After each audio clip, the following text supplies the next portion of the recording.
no final da vida é aquilo que nós acumulamos no céu. Então, está avisado aqui. Eu vou pedir para o Sérgio colocar, já colocou aí a camiseta do Congresso de Missões. O tema do Congresso esse ano é baseado naquela passagem de Davi que nós ministramos recentemente, né, quando Davi disse: quem me dera beber da água que está junto à porta na entrada da cidade de Belém. E aí 2 valentes de Davi romperam com os inimigos filisteus, pegaram a água e trouxeram para Davi. E Davi disse: Deus me livre de beber o sangue desses homens. Davi considerou que aquela água era o próprio sangue dos seus soldados, derramou como oferta de libação perante o Senhor. Então, o tema do nosso congresso é: onde estão os valentes de Jesus, né?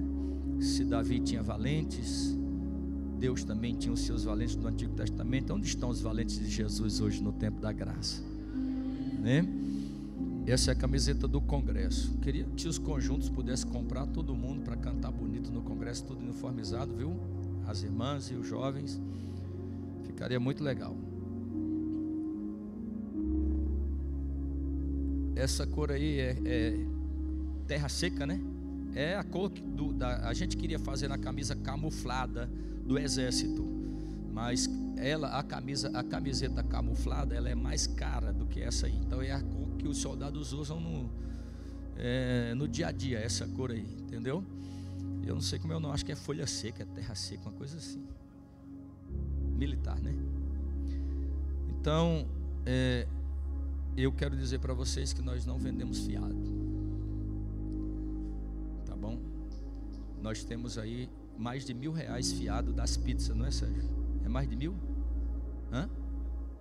De frango e pizza. Tem alguma coisa errada com esses crentes que compraram essas pizzas e esses frangos e não pagaram. Meu irmão, em nome de Jesus, procura os departamentos para pagar esse negócio, porque não é questão do prejuízo do valor, é a questão da palavra do crente, né? Comprou lá o lanche missionário, às vezes fica devendo. Então eu falei para os departamentos: não vende mais nada fiado. Quer dizer, a pessoa vai dar o seu nome, você vai, mas na hora de entregar, não vai entregar fiado mais. Porque, meu Deus do céu, eu fiquei escandalizado quando eu fiquei sabendo que tinha mais de R$1.000 fiado de pizza e frango. Então a gente vai cortar, quase que literalmente. Então agora tem maquininha, tem Pix, e também vamos dar um tempo, porque eu falei para eles: vocês venderem isso aí para quem já está devendo, você está financiando o pecado, a pessoa pecar ainda vez mais, né? Então nós já conversamos com os departamentos, tudo que for fazer nós vamos vender num prazo acessível para a pessoa pagar, para não termos mais esse problema, porque isso, irmão, causa um impedimento muito grande na igreja. Sabia disso? Pastor Cisino Bernardino, quem conheceu o pastor Cisino Bernardino? Pastor Cisino Bernardino, a primeira igreja que ele pastoreou não foi Camboriú. Ele tem um testemunho muito lindo. Na primeira igreja que ele foi pastorear, ele sempre foi um avivalista, um evangelista, não se convertia à alma e não tinha batismo no Espírito Santo. Ele conta isso, eu ouvi ele contando. Tive o prazer de transportar o pastor Cisino aqui de Uberlândia para Ituiutaba, em um dos nossos congressos. A gente conversou muito com a equipe dele e ele também. E ele contou que foi orar a Deus: Senhor, por que não tem batismo no Espírito Santo na igreja que eu estou pastoreando? Por que não tem salvação de almas? Por que as coisas não acontecem? Aí ele disse que Deus, ele orando, que ele era um homem de oração, o pastor Cisino tinha um horário de oração na sua casa, que era várias horas. Ele disse que Deus falou com ele um dia numa visão: é por causa das pequenas coisas que tem no meio do meu povo. O irmão pega o martelo emprestado de um, não devolve. O outro pega a caneta emprestada, não devolve. Pega o sapato. E essas coisas, Cisino, está impedindo o meu espírito. Ele conta que fez uma reunião com a igreja toda e contou para a igreja isso. E o povo concordou em corrigir isso. E a partir daquele momento ele disse que Deus começou a salvar almas, batizar no Espírito Santo, porque foram tirados os embaraços. Uma coisa que eu achei, aquilo marcou minha vida quando eu ouvi aquele testemunho. Uma coisa que você pede emprestado do irmão, não devolve. Dá a palavra, compra uma coisa no departamento, mas não paga. Isso vai criando impedimentos para impedir que o fluxo do Espírito Santo de Deus flua no seio da igreja. Amém, irmãos? Estou ensinando vocês. Temos que corrigir isso no nome de Jesus. Comprou, paga. Faça um esforço, vá lá, procura os líderes do departamento, seja missão, mocidade. Irmão, eu estou com um probleminha aqui, mas eu vou acertar. Faça isso. Isso aconteceu quando nós tínhamos a livraria, agora com a irmã Aparecida. Nós tivemos um prejuízo mais de R$5.000 de crente que comprou e não pagou na livraria. Antigamente, quando tinha a livraria num prédio à parte. Irmão, não pode acontecer isso com o crente. Isso é desonestidade, isso é comportamento de ímpio. Então, esse é o mínimo, né? Quando se faz um lanche, uma camiseta, uma pizza, isso é justamente para ajudar o departamento. E aí ter prejuízo, isso não pode acontecer, principalmente em quem somos chamados de santos. Somos santos ou não? Somos, a Bíblia diz. Então, eu quero deixar essa orientação. Nós vamos ministrar a palavra de Deus. Vou liberar o pessoal do discipulado, mas vão descer às 8h40, em ponto, tá bom? Irmãos, eu estava pensando, gosto muito de observar o cenário em que nós estamos inseridos no nosso tempo, tanto o cenário a nível de local, cidade, a nível de estado, a nível de país, como a nível de mundo. E nós temos observado que o mundo hoje está polarizado. Quem não é de extrema esquerda é de extrema direita no mundo hoje. Antigamente tinha outras opções, mas hoje o mundo está assim. A coisa está tão séria no mundo que nós estamos vivendo, que qualquer coisa que você falar, por exemplo, se eu estiver brincando aqui com o Leonácio, eu brinco com o Leonácio e disser para ele assim: ô negão. Aí o pessoal já quer processar por causa de discriminação racial. O negócio está tão sério. Antigamente isso era normal, não era? Na escola. O negócio está tão polarizado no mundo. E o mundo, ele está se preparando para o governo do anticristo.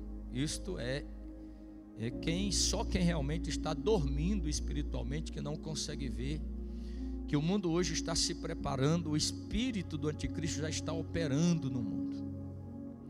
E é responsabilidade nossa como pastor dar à igreja não só orientações com relação à vida espiritual, às coisas do céu, mas também em relação à vida social, às coisas da terra também. Porque apesar de sermos cidadãos do céu, nós estamos inseridos numa sociedade, como cidade, como estado, como país. E este ano no Brasil é ano de eleições, tanto para o Executivo Federal, como para o Senado Federal, como para o Legislativo Federal, como para o governo de estado e também o Legislativo Estadual. Esse tipo de assunto, ele sempre foi um tabu no meio da igreja. Os crentes, ou muitos crentes, em alguns anos passados, não se importava com isso. Não se importava com isso. Talvez esse seja o motivo pelo qual muitos países hoje estão lá completamente fechados para a pregação do Evangelho, como aqui pertinho de nós, aqui na América Latina, em Cuba, e tantos outros países no mundo. Então existia alguns tabus que não se falava dentro da igreja antigamente. Uma delas era sobre política, outra coisa era sobre sexo. Não tinha palestra. Quando eu me converti, irmão, há 29 anos atrás, não tinha palestra para casais dentro da igreja. Era um tabu, não se falava sobre isso. Sobre a vida familiar, planejamento familiar, vida sexual do casal cristão, não se falava. Era tabu. Os pastores não permitiam isso acontecer. E ainda hoje para alguns. Eu estava ouvindo o pastor Hernando Dias Lopes fazendo uma ministração para casais, de uma forma mais profunda, mais direta para o relacionamento conjugal, e um monte de crentes lá criticando. Não, isso é coisa para se falar, como se... Não vou falar aqui não, né? Então eu vou ministrar pelo menos umas 2 terças-feiras, 2 ou 3, talvez 2, o que acontece quando homens maus governam. O que acontece quando homens maus governam. Como vos disse, nós estamos no ano de eleição. Eu não estou aqui para defender o A ou B. Não é minha propositura. A minha propositura aqui é dar uma orientação à igreja para a realidade do nosso tempo em que nós estamos vivendo. Para quem sabe nós não cairmos no que caiu a Argentina há pouco tempo, a Venezuela e agora o Chile, um país que você não ouvia falar sobre dificuldades financeiras, e um governo que foi eleito agora no final do ano passado já praticamente quebrou o país em menos de um ano. Eu li um texto que é um texto muito claro sobre isso, irmão, porque a Bíblia Sagrada, irmãos, a Bíblia Sagrada ela tem resposta para todo tipo de assunto que você imaginar. E a Bíblia Sagrada ela é sempre atual. Ela é sempre atual. Então, mesmo que tenha sido um livro que foi escrito há mais de 4.000 anos atrás, desde lá do tempo de Moisés, que escreveu os primeiros livros da Bíblia até hoje, a Bíblia é sempre atual. Porque a palavra de Deus ela não caduca. A palavra de Deus é viva e eficaz.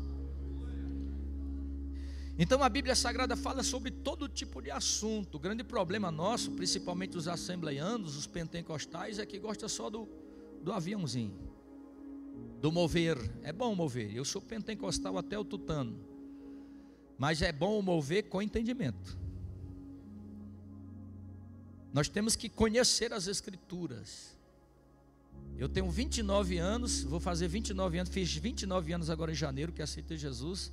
Estou terminando de ler a Bíblia a 28ª vez, estou um ano atrasado, porque meu propósito era ler cada ano de crente uma vez, para justamente entender as Escrituras, tanto primeiramente para a minha vida, aplicar a minha vida, porque não adianta eu, como disse Paulo, ganhar os outros e eu mesmo vier a me perder, como também para cumprir meu chamado ministerial, que é ensinar a igreja a palavra de Deus como ela é. Como ela é. E a carta de Paulo aos Romanos no capítulo 13 vai falar sobre essa questão da submissão às autoridades constituídas. Você vai observar, quem chegou aqui a tempo de ouvir a leitura devocional, que Deus ordena que o cristão obedeça ao Estado. Porque este, como instituição, é ordenado e é estabelecido por Deus. No texto que nós lemos nesta noite é muito claro: Deus ordena que o cristão obedeça o Estado. Porque foi Deus quem estabeleceu. Quem é estudioso da Bíblia sabe que a Bíblia Sagrada vai falar de 7 dispensações. A primeira dispensação da história humana foi a dispensação da inocência. Era quando Adão e Eva não conheciam pecado. Depois eu vou falar um dia sobre isso. Vocês sabiam que Adão era um ser de luz? Ele foi formado à imagem e semelhança de Deus. Ele tinha um acesso tão profundo ao mundo espiritual que ele não conseguia ver sua nudez, porque ele foi feito à imagem e semelhança de Deus. Então a glória de Deus que estava sobre ele resplandecia de tal forma que ele não conseguia ver a sua nudez. Um outro dia eu vou falar um pouco mais profundo sobre isso. Moisés, quando subiu no monte para ficar 40 dias e 40 noites com Deus, ele ficou tão próximo de Deus que aconteceu com Moisés? O rosto dele brilhava. brilhava, diz o texto, literalmente, porque Moisés ficou tão perto de Deus que ficou parecido com Adão quando ele era antes de pecar. Jesus estava tão perto de Deus, era tão íntimo do Pai, que quando ele subiu no monte com os apóstolos, ele foi transfigurado, semelhante à glória que ele tinha antes. Você entende isso? Paulo vai falar sobre isso. Lá em Coríntios ele diz: somos transformados de glória. Então quanto mais nós somos transformados, mais parecido com ele, mais cheio da glória dele e mais resplandecente. Sabia disso? Quanto menos próximo, quanto mais longe, mais carnal. Entende isso? Então quando ele peca, ele perde, passa a dispensação da inocência, vem a dispensação da consciência. Ele passa a discernir entre o bem e o mal. Depois aquela geração de Adão perece nas águas do dilúvio. O que diz o capítulo 6 de Gênesis? Meu espírito não estará mais com o homem. Você já parou para pensar nessa colocação de Deus aqui em Gênesis 6? Que o Espírito de Deus antes do dilúvio habitava no homem como habita hoje na igreja. E depois do dilúvio ele não habitava, ele só vinha sobre. Isso é muito interessante. E Deus vai dizer: o meu espírito não habitará mais com o homem. Se retira. Toda vez que o Espírito de Deus se retira de uma geração, a consequência posterior é a destruição. Então, quando Deus destrói a humanidade que peca, e Noé desce da arca depois do dilúvio, dar-se-á a terceira dispensação, que é a dispensação do governo humano. E por que se faz necessário que exista o governo humano? Imagine se nós vivêssemos num país, numa cidade ou qualquer lugar que não tivesse leis. Seria uma anarquia, seria um caos.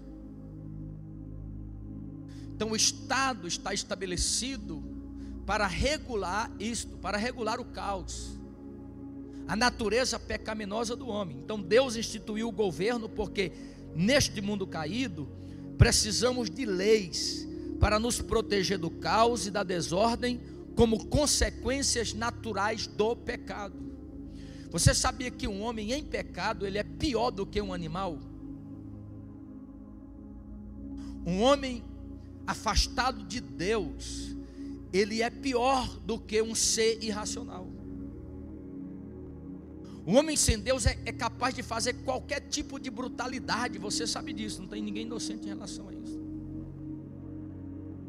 Então o Estado instituído, o governo instituído neste mundo caído é necessário, porque precisamos de leis para nos proteger do caos e da desordem como consequências naturais do pecado. Então Deus estabeleceu o Estado para ser um agente de justiça, para refrear o mal mediante o castigo do malfeitor e proteger dos elementos bons, e a proteção dos elementos bons da sociedade. Olha o que diz o versículo 3 e 4 do texto que nós lemos, de Romanos capítulo de número 13, versículos 3 e 4. Porque os magistrados, quem tem uma tradução que não é magistrado? Quem tem uma tradução que a palavra não é magistrado? Os governantes. Porque os governantes, magistrado é a mesma coisa, mas só para quem não conhece a definição. Porque os magistrados não são terror para as boas obras, mas para as más. Queres tu, pois, não temer a autoridade? Faça o bem e terás louvor dela, porque ele é ministro de Deus para o seu bem.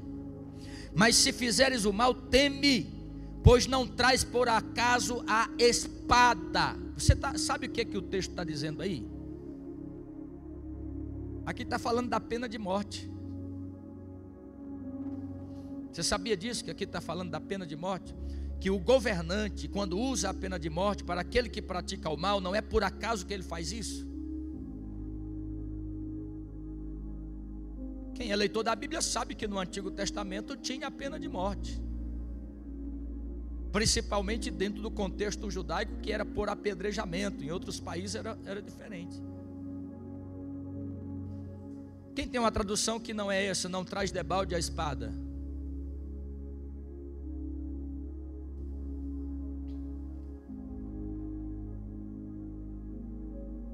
Hã? Pode, aí. Voz alta.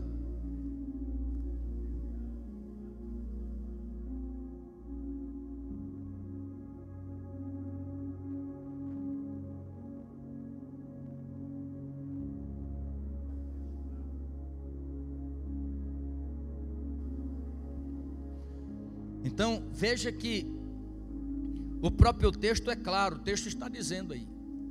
Eu sei o que eu estou falando com relação a essa questão de balde a espada aqui, e quando ele usa a espada, é a pena de morte, a pena capital, que não tem no nosso país, graças a Deus que não tem. Porque se tivesse no Brasil, só ia morrer pobre. Pena de morte. Porque a injustiça é muito grande no nosso Brasil. Mas existem países do mundo, como os Estados Unidos, em alguns estados dos Estados Unidos até hoje ainda tem a pena de morte. E o governante, o governador, é quem permite ou pode dar o salvo-conduto a alguém que está no corredor da morte. E o texto está dizendo aqui que não é por acaso, porque se ele traz a espada, ele é ministro de Deus e vingador para castigar o que faz mal, ou aquele que pratica as más obras. Veja 1 Pedro capítulo de número 2, versículo de número 13 e 17. 1 Pedro, não pretendo concluir o assunto hoje, por isso não tenho pressa, nós vamos falando aqui e vamos talvez concluir na terça-feira que vem. 1 Pedro 2, 13, ou melhor, capítulo 2, versículo 13 ao versículo de número 17. Sujeitai-vos, pois, a toda a ordenação humana, por amor do Senhor, quer ao rei como superior, quer aos governadores como por ele enviados para castigo de quem? Dos malfeitores e para louvor dos que fazem o bem. Porque assim é a vontade de Deus, que fazendo o bem, tapeis a boca à ignorância dos homens loucos, como livres e não tendo a liberdade por cobertura da malícia, mas como servo de Deus. Honrai a todos, amai a fraternidade, temei a Deus e faça o quê? Honrai ao rei, o governante. Oi? Respeite o imperador. E olha que nesse tempo, quando Pedro escreveu esta carta, irmãos, quando Pedro escreveu esta carta, a igreja estava sofrendo uma tremenda perseguição pelo Império Romano, o imperador. Mas mesmo assim ele escreve. Quando Paulo escreve Romanos capítulo 13, a igreja ainda não estava sofrendo uma perseguição dentro do Império Romano. Mesmo assim ele já tinha consciência da necessidade daqueles que se dizem cristãos honrar as autoridades constituídas sobre ele. Agora Pedro aqui, quando Pedro escreve esta carta, a igreja estava sofrendo perseguição tremenda e horrível dentro do Império Romano, mas mesmo assim ele está orientando a nós cristãos que se você sofre fazendo o bem, você é bem-aventurado por causa disso. É ruim quando a pessoa sofre porque ele está merecendo, ou seja, porque ele fez o que é mal e fez o que é errado. Então é dever, portanto, dos governantes humanos, prefeitos, governadores, presidentes, deputados, senadores, governar com justiça e retidão, usando as leis para beneficiar os cidadãos de bem e as mesmas leis para corrigir e castigar os maus cidadãos. Eu sei, o sentimento que você tem, eu tenho também. Um sentimento de decepção, de injustiça, social. Nós não vamos fazer justiça com nossas próprias mãos, o crente não pode fazer isso, mas a Bíblia diz que bem-aventurado é aquele que tem fome e sede de justiça, porque um dia serão fartos. Talvez não sejamos fartos agora, neste mundo corrompido que nós estamos vivendo, com governos corrompidos, mas um dia haverá um rei que reinará com justiça e com retidão para sempre e eternamente. Então é dever, repito, dos governantes humanos governar com justiça e retidão, usando as leis para beneficiar os cidadãos de bem e as mesmas leis para corrigir e castigar os maus cidadãos. E nós cristãos devemos contribuir como cidadãos do bem. Todo crente, irmão, nascido de novo, ele é um cidadão do bem. Ele pode até ser cristão e não ser cidadão do bem se ele nunca teve um encontro com Jesus. Ele é só crente porque teve um encontro com a religião. Mas inevitavelmente todo crente nascido de novo, ele é um cidadão de bem. Ele contribui para o bem da sociedade que ele está inserido. Então nós cristãos devemos contribuir como cidadãos do bem para que isso aconteça, fazendo o que é bom e também intercedendo por elas, ou seja, pelas autoridades diante de Deus. Diga comigo assim: a minha responsabilidade é orar pelos governantes. Está lá em 1 Timóteo capítulo 2, versículo 1 ao 3. 1 Timóteo capítulo de número 1.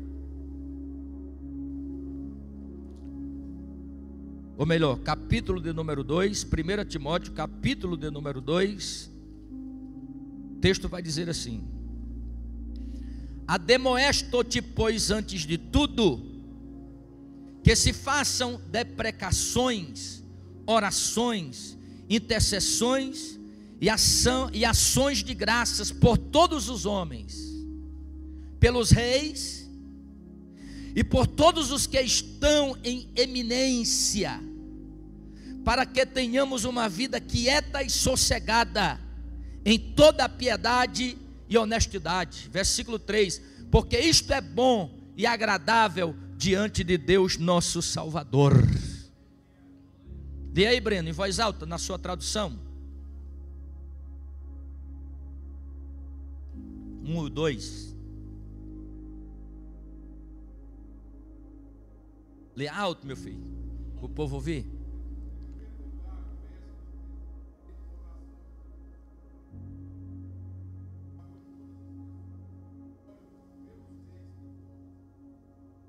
E todas as outras autoridades, porque na minha tradução estão em eminência, então está falando das autoridades constituídas.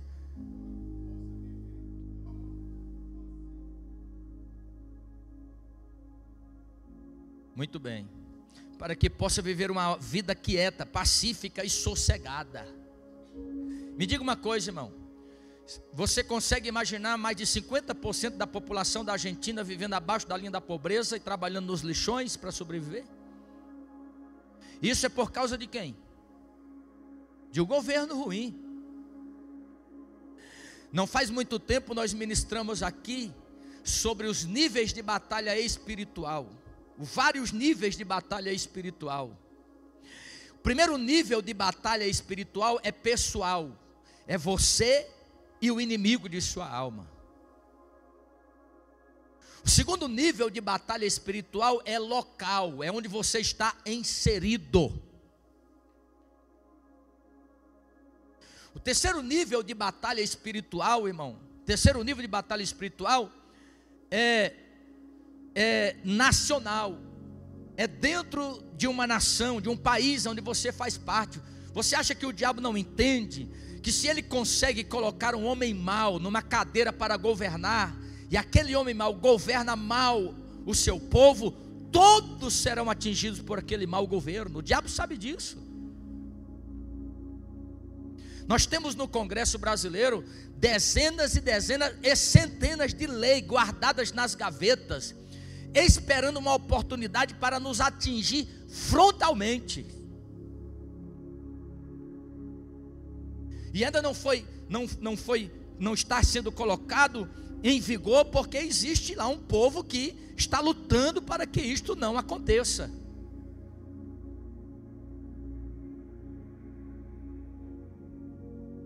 Mas olha a Venezuela, olha Cuba, olha a Coreia do Norte, olha a China,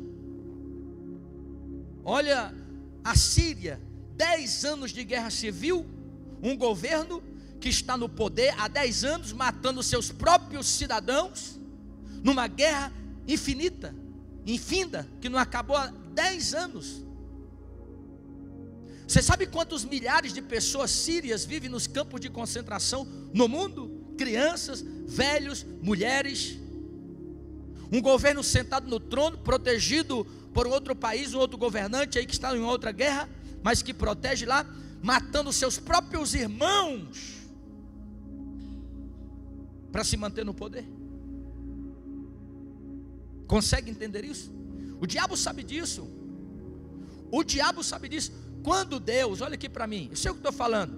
Quando Deus foi levar o povo, permitiu que o seu povo fosse levado para o cativeiro babilônico, e um falso profeta chamado Anani profetizou que o povo retornaria em 2 anos. Um falso profeta profetizou que o povo retornaria 2 anos depois que foram levados para o cativeiro. Aí Deus usa o profeta Jeremias e diz para ele: olha, todo profeta que veio antes de mim e antes de você profetizou destruição e miséria. O profeta que profetizar paz, só se saberá que este profeta foi enviado por Deus quando a sua palavra se cumprir. Por quê? Porque Deus tinha mandado Jeremias fazer uma canga de madeira, colocar no pescoço, né? Vocês conhecem canga, né, ou não? Aquele que coloca no animal, e às vezes levava-se os presos, prisioneiro, colocava o pescoço, a tábua aqui, fechava aqui, colocava as mãos aqui e aprisionava. Deus mandou Jeremias fazer colocar no pescoço, entrar na sala real e profetizar que assim como ele estava, o povo seria levado para o cativeiro babilônico. O profeta Anani foi lá, quebrou o jugo do pescoço de Jeremias e disse: assim diz o Senhor, daqui a 2 anos eu trarei o povo de volta, restaurarei a cidade e assim por diante. Aí Jeremias disse: amém, amém, amém, foi Deus que falou. Aí quando ele sai da sala, Deus disse: Jeremias, faça um jugo de ferro, coloque no pescoço e volte até lá, e diga para ele: vocês quebraram o jugo de madeira, mas agora eu estou colocando um jugo de ferro, porque a duração do tempo do povo no cativeiro é de 70 anos. 70 anos. E diga a esse falso profeta Anani que ele vai morrer por ter profetizado mentiras. A Bíblia diz que aquele falso profeta caiu e morreu.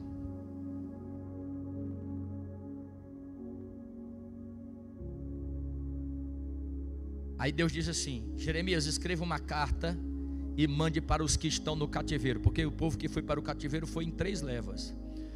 Envie para o povo do cativeiro e diga: edificai casa, plantai vinhas, dai os seus filhos e vossas filhas em casamento, e orai pela paz da cidade que vos fiz transportar, porque na sua paz vós tereis paz. Então, se num governo tem paz, nós temos paz. Se num governo tem guerra, inevitavelmente nós, como súditos de um governo, também estaremos em guerra. Eu disse, a Bíblia tem assunto para tudo. Então Paulo está nos ensinando aqui a orar pelas autoridades, para que tenhamos uma vida quieta, tenhamos paz. Então é nossa responsabilidade não só contribuir como cidadão de bem para que isto aconteça, fazendo o que é bom, mas também intercedendo por elas diante de Deus. Irmão, Deus, Ele trata com os homens em todos os sentidos, mas o amor, o olhar de Deus está voltado para a sua igreja. Por causa da sua igreja, Deus move céu e move terra. Vocês sabem disso. Eu já contei aqui uma dezena de vezes. Deus um dia usou uma irmã e disse para mim: num culto: meu servo, eu conheço os teus planos nesta cidade por causa da obra social. E ela não sabia as dificuldades que tínhamos diante do governante desta cidade naquela época. E Deus usou a boca dela e disse assim: mas eu estou mudando o governo desta cidade para cumprir os propósitos que está no teu coração. No ano seguinte, na eleição aqui nesta cidade, mudou o prefeito e 11 vereadores. De todos os vereadores que tinha, só um se reelegeu, todos os outros foram tirados. Porque Deus, ele olha para a sua igreja, e quando a sua igreja ora, Deus move os céus e move a terra em favor do seu povo, em favor dos seus filhos. Então, dentro dessa questão aqui que eu estou introduzindo nesta noite, tem a escolha dos nossos governantes. Nós vivemos num país democrático, sim ou não? Sim mesmo? Pelo menos diz que é, né? O que é uma democracia? A democracia é um sistema de governo onde o povo escolhe seus governantes através do voto e tem o direito, deveria ser a verdadeira democracia, e tem o direito de opinar nas decisões que o governo vai tomar.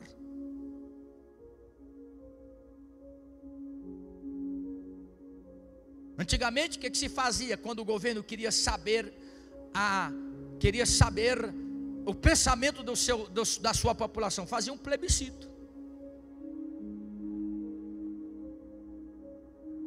Vamos saber se os brasileiros são a favor de que tenha porte de arma. Vamos fazer um plebiscito. Todo mundo votava naquele plebiscito, e se a maioria aprovasse, então entendia-se que podia aplicar aquilo. Você lembra qual foi a última vez que foi feito um plebiscito no Brasil? Faz muito tempo. Tem gente aqui que nem sabe o que é isso.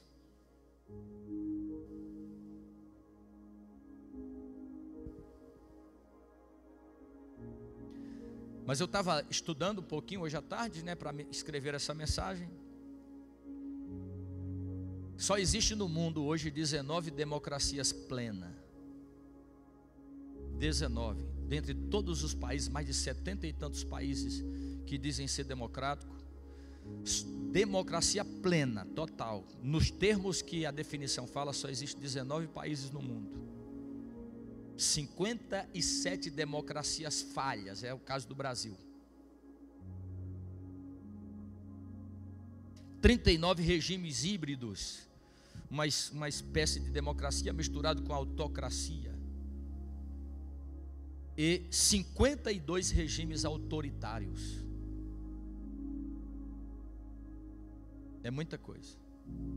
Então veja que na verdade é muito pouca democracia hoje aplicada e vivida no mundo. Mas ainda vivemos uma democracia, mesmo que seja falha. E dentro desta democracia somos nós quem escolhemos os nossos governantes. Dentro de uma democracia, são os cidadãos quem escolhem seus governantes. Através de quê que nós escolhemos? Do voto. Por que você acha que a Argentina está vivendo o que ela está vivendo hoje? Vou te explicar por quê. É porque no dia da eleição, a maioria dos cidadãos argentinos, decepcionado com o sistema, não foi votar.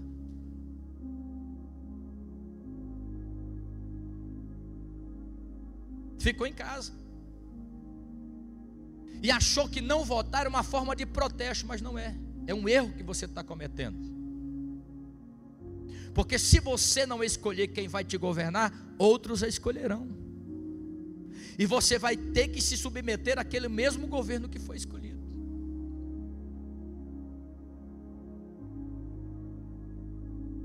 Então nós não podemos cair nessa ignorância e cometer este grave erro, mesmo como eu vos disse, assim como vocês, eu também, estamos decepcionados com o sistema funcional do nosso tempo, dos nossos dias.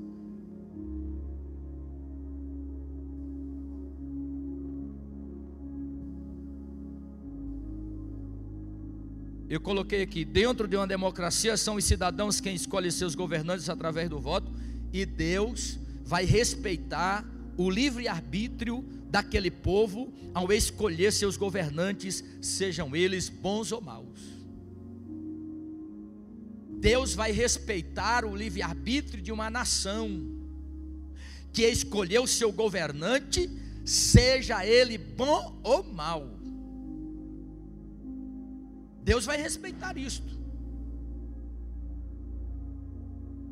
A Bíblia Sagrada vai nos dizer lá em Deuteronômio, no capítulo de número 17, que Deus previu, não, Deus não é adivinho, né? Deus deu um oráculo através de Moisés, que ia chegar um tempo em que o povo de Israel ia pedir um rei para si. Deus já sabia disso. Lá no capítulo de número 17 e versículo de número 14, porque Deus sabia, porque na verdade o regime de governo sobre o povo de Israel tinha que ser teocrático. Teo, Deus, crático, governo, governo de Deus. O desejo do coração de Deus era governar sobre o seu povo através das lideranças que ele levantasse, líderes, sacerdotes e assim por diante. Mas ele, Deus, o Senhor, governando sobre o seu povo, é uma teocracia, é o que será no milênio e também será na eternidade. Deus será o governo maior daqueles que estarão com ele para sempre, de eternidade a eternidade. Mas Deus, sabendo que em um determinado momento o povo de Israel ia pedir um rei, Deus já deixou escrito quais seriam as obrigações de um rei. Está escrito aí, ó, a eleição e os deveres de um rei. Quando entrares versículo 14, quando entrares na terra que te dá o Senhor teu Deus, e a possuíres e nela habitares, e disseres, porei sobre mim um rei, assim como tem todas as nações que estão ao redor de mim, porás certamente sobre ti como rei aquele a quem escolheu o Senhor teu Deus. Dentre teus irmãos porá rei sobre ti, não poderás pôr homem estranho sobre ti que não seja de teus irmãos. Porém, não multiplicará para si cavalos, isso é o rei, nem fará voltar o povo ao Egito para multiplicar cavalos, pois o Senhor vos tem dito, nunca mais voltareis por este caminho. Tampouco para si multiplicará mulheres, para que o seu coração se não desvie, nem prata nem ouro multiplicará muito para si.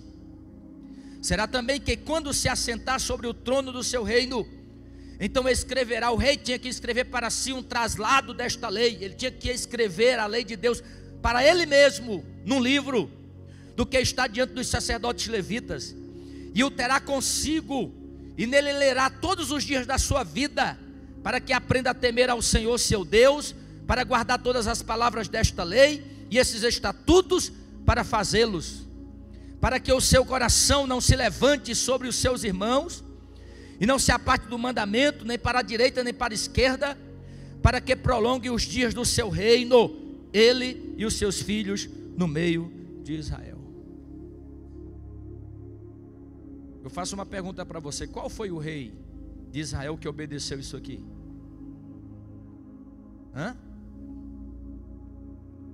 Todos eles multiplicaram mulheres. Davi tinha, cada mulher tinha um filho. Cada esposa que Davi tinha, ele teve um filho com cada uma.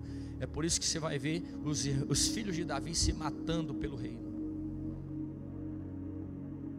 Salomão tinha 700 esposas, 300 esposas concubinas, 1000 mulheres.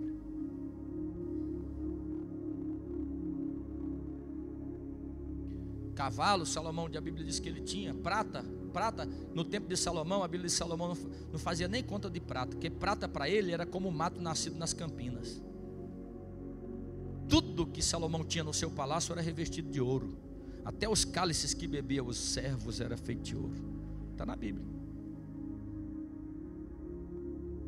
Vamos agora parafrasear o texto com 1 Samuel capítulo de número 8.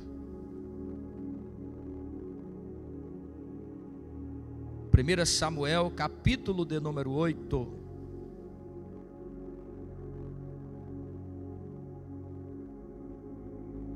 Talvez você pode pensar, alguém pode pensar assim, o pastor está ensinando sobre isso aí, falando de política. Irmão, o que vocês acham que a igreja primitiva fazia no dia a dia? Se você lê Atos dos Apóstolos lá, aí você vê os acontecimentos de Atos dos Apóstolos, aí você pensa que era tudo aquilo que acontecia todo dia, não tinha o dia a dia da vida da igreja. O que os apóstolos ensinavam no dia a dia, como hoje numa terça, no culto de ensino? Essas coisas. Como ser cristão, como ser bom cidadão, como servir a Deus, como servir ao rei. Será que todo dia era Pentecostes, todo dia era milagre, todo dia era maravilha?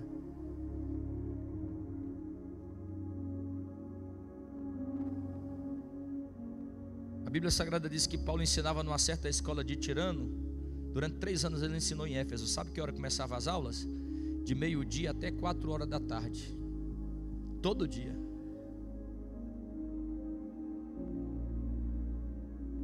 E Paulo foi expulso de uma cidade por pregar o evangelho, mas quando ele chegou na cidade de Bereia, a Bíblia diz que os bereanos foram ouvir Paulo, e tudo que Paulo falava eles conferiam na Bíblia. Espera aí, Paulo, nós vamos conferir. Aí a Bíblia diz assim: e os bereanos de Bereia foram mais ilustres, porque todos os dias investigava na Bíblia aquilo que Paulo pregava. Fala aí para o irmão que está do seu lado assim: seja um cristão bereano.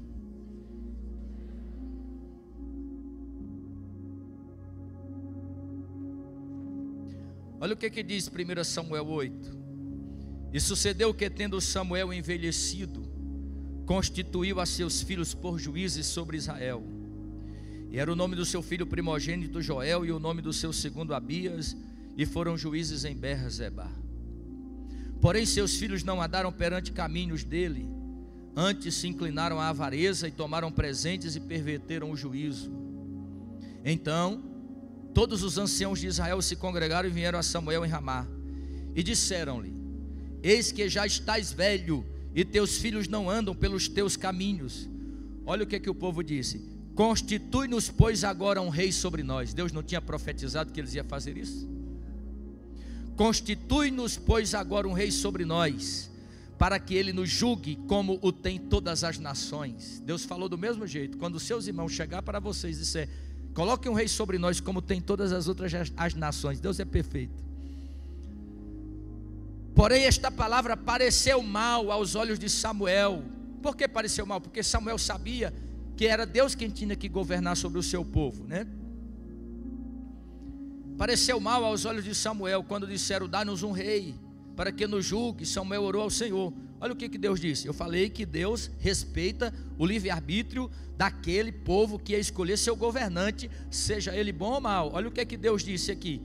E disse o Senhor a Samuel: ouve a voz do povo em tudo quanto te disser, pois não tem rejeitado a ti, antes a mim tem rejeitado, para eu não reinar sobre eles.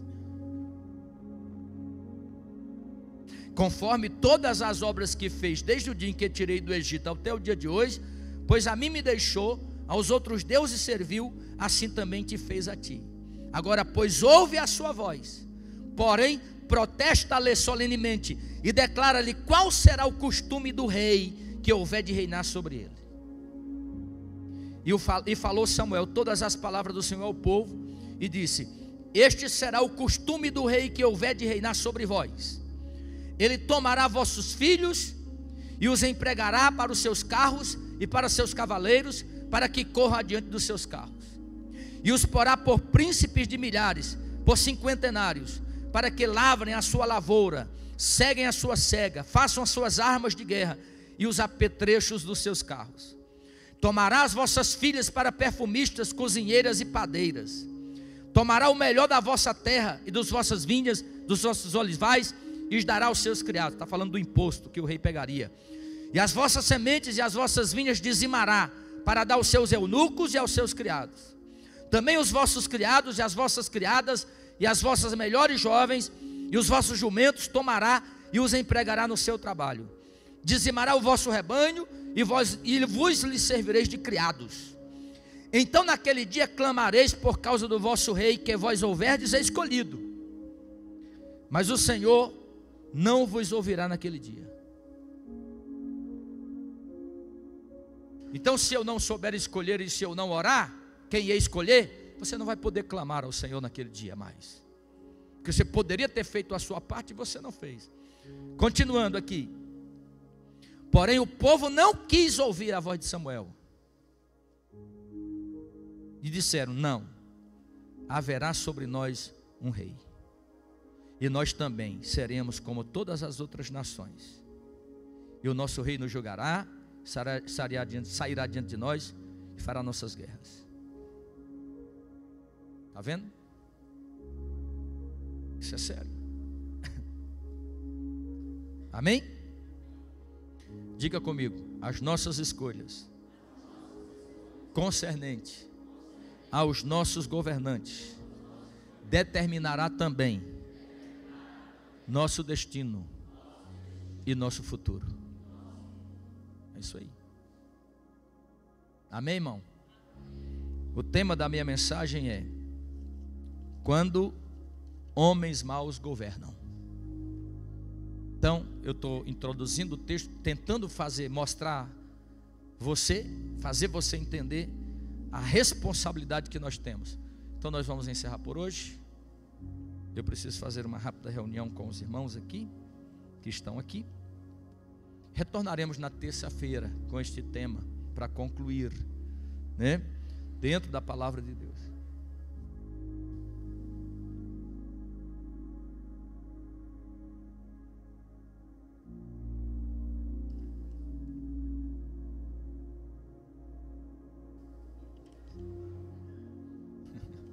Tem que orar. Depois que foi escolhido, não tem mais jeito, né?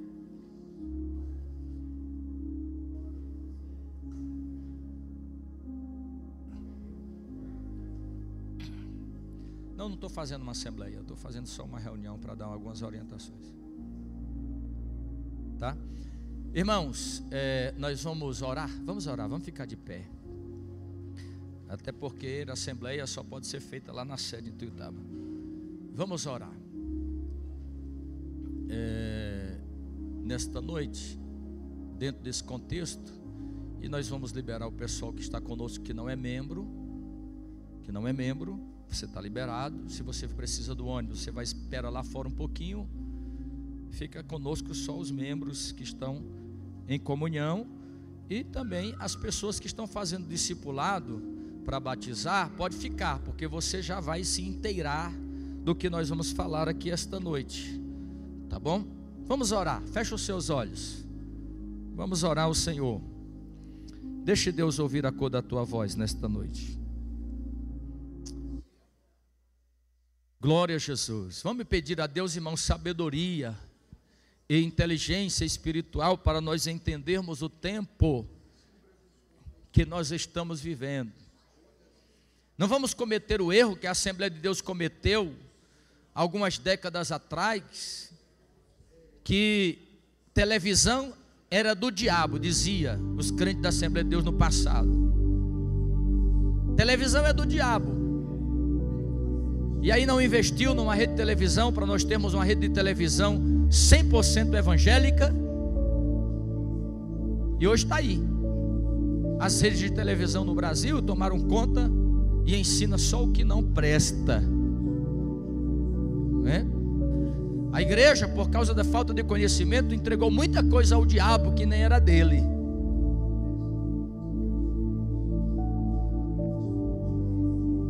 E hoje nós não temos uma igreja com mais de 22 milhões de membros no Brasil, não temos uma rede de TV, um programa assembleiano a nível nacional.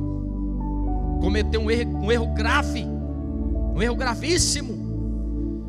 No início, lá quando estava dando as concessões, porque pregava que a televisão era do diabo.